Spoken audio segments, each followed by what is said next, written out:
मंदिर की आत्मा। गांव बापस्ती की पहाड़ी पर एक मंदिर था जो कई वजहों से प्रसिद्ध था।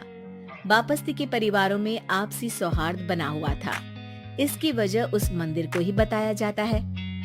अरे ओ विमला, ये इस मंदिर की कहानी क्या है रे? अरे ये मंदिर इस गांव के लिए बहुत ही शुभ है। अरे शुभ तो है, तो फिर भी लोग इस मंदिर से दूर क्यों रहते हैं? ये इतना वीरान क्यों रहता है? अरे बड़े बुजुर्ग कहते हैं कि मंदिर में आत्माओं का राज है जो लोगों की मदद करते हैं, लेकिन मंदिर से सभी को दूर भी रखते हैं। और ये कैसी आत्मा है जो लोगों की मदद भी करते हैं और लोगों को मंदिर से दूर भी रखते हैं? अरे यही चलता आया है यहाँ पर, इसीलिए कोई कुछ बोलता नहीं। क्योंकि जिसके घर में कोई भी परेशानी होती है तो बताते हैं कि इस मंदिर से उन्हें मदद मिलती है। अरे वाह, ये तो अच्छी बात है। तभी इस गांव में इतनी खुशहाली दिखती है। तभी बाहर किसी की चीखने चिल्लाने की आवाज आती है। दोनों बाहर निकलती हैं तो देखती हैं कि गांव के एक बुजुर्ग रो रहे हैं क्योंकि शहर से उन्हें कोई बुरी खबर मिली है। अरे क्या हुआ चच्चा, रो क्यों रहे हो आप? हाँ चाचा, बताओ ना, हुआ क्या?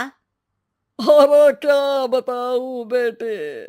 मेरा बेटा शहर गया हुआ था कमाने, लेकिन आज खबर मिली है कि उसका एक्सीडेंट हो गया।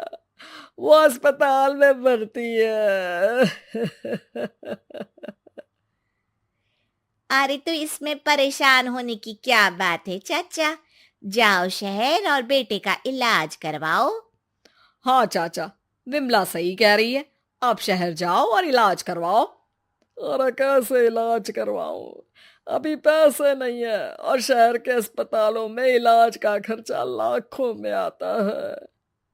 अरे चाचा, भगवान पर भरोसा रखो, कहीं ना कहीं से मदद जरूर मिल जाएगी।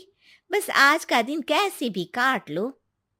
अरे अब तो बेटा थोड़ा समय काटना भी मुश्किल होता जा रहा है। देख कमला, तू ही समझा चाचा को। अरे पैसों का कहीं ना कहीं से इंतजाम तो जरूर हो जाएगा।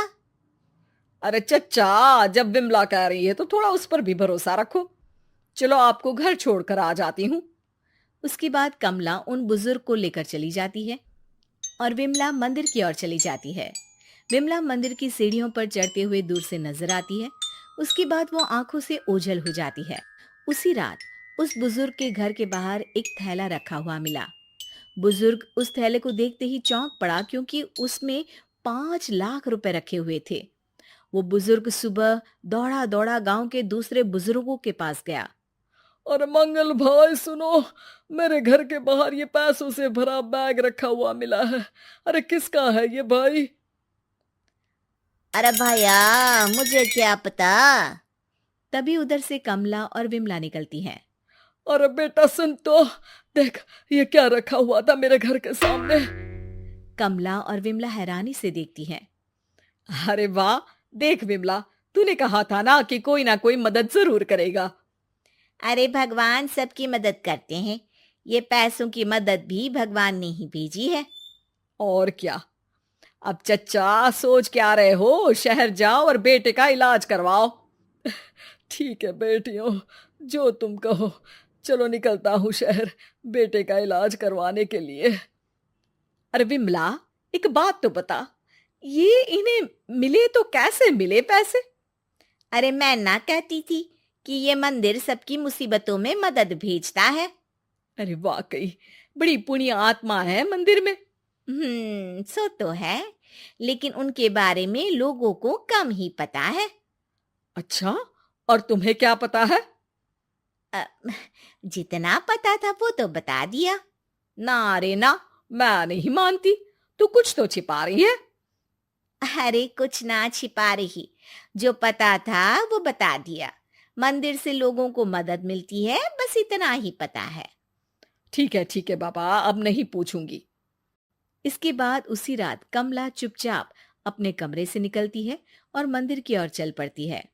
कमला धीरे धीरे मंदिर के दरवाजे पर पहुंचती है। अंदर से हल्की हल्की रोशनी आ रही थी। इसके बाद जो वो देखती है वो हैरान रह जाती है। कमला इसके बाद तेजी से वापस लौट आती है। दूसरे दिन सुबह सुबह। अरे विमला, तू तो छिपी रुस्तम निकली। है? ऐसा क्या छिपा लिया मैंने? अरे तूने तो भनक ही नहीं लगने दी और चाचा की मदद भी कर दी। हैं? ये क्या कह रही हो? ऐसा कैसे कह सकती हो तुम? मैंने कोई मदद वदद नहीं की। अरे सब पता है मुझे, कल रात मैं गई थी मंदिर। तो क्या देखा? अरे तुम्हारा पति और कुछ लोग वहां दिखे। बोरियों में नोट भरे हुए थे और सभी नोट गिनने में लगे हुए थे। तो तुम्हें क्या लगा वो क्या कर रहे थे? अरे मैं समझ गई कि वो लोग कहीं से डकैती कर पैसे लेकर यहाँ मंदिर के पीछे छिपाते हैं। अब जब तुम जान ही गई हो तो बता देती हूँ, लेकिन ये बात किसी को पता नहीं लगनी चाहिए। मेरे पति डकैती नहीं डालते हैं, बस उन लोगों से पैसे छीनते हैं जिन्होंने गलत तरीके से पैसे बनाए हैं। और फिर लोगों की मदद करते हैं। यही है वो पुण्य आत्माएं जो लोगों को मदद पहुंचाती है। अब समझी? हाँ, अब समझी उन पुण्य आत्माओं का चक्कर। सही है। करते रहो मदद, लेकिन सावधानी से, मेरी तरह कोई और ना पहुंच जाए।